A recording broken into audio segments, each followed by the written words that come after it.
Matatagpuan sa Barangay Pinamalatikan, Mubo, Masbate, ang isa sa mga paboritong pasyalan at dinarayo talagang lugar ng mga nature lovers. Ito pala ang sikat na Pinamalatikan Hanging Bridge. Malapit lang siya sa syudad ng Masbate, kaya perfect place ito para sa mga gusto muna mag-unwind sa tahimik at mapreskong lugar. Isa nga pala sa mga highlight dito ay may ilog na pwede ngang maligo.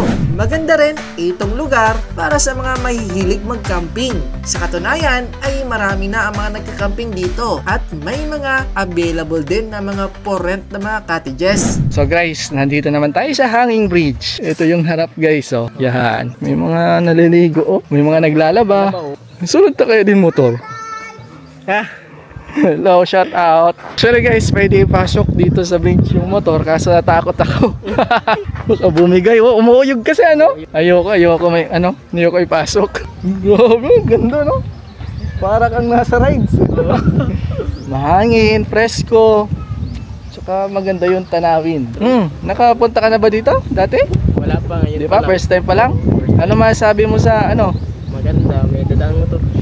May dadaan motor. Apo.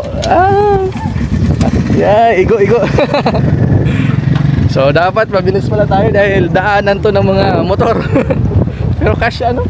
Ang maganda dito guys gawin, mag-camping, no? Oo.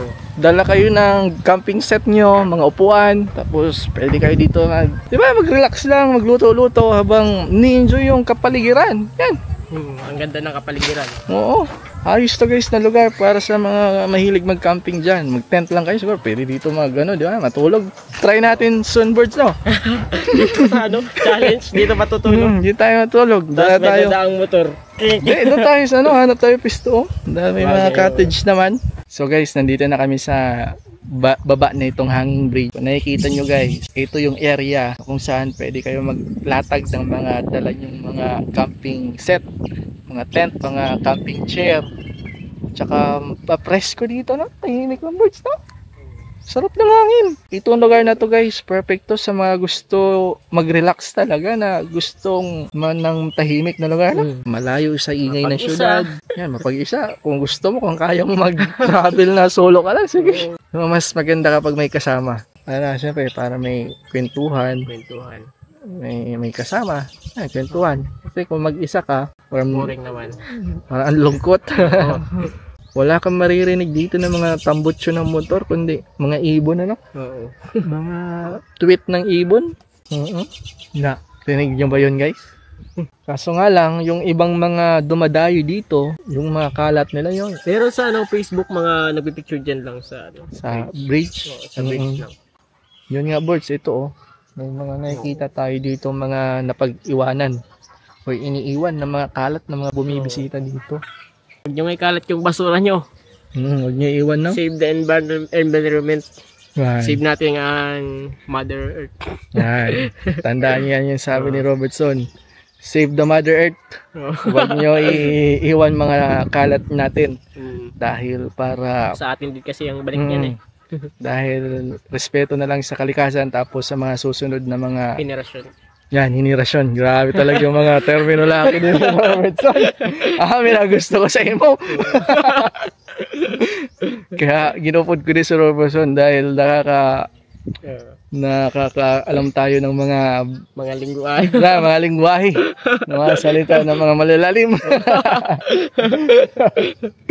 So, yan, palipad tayo dun. Tara.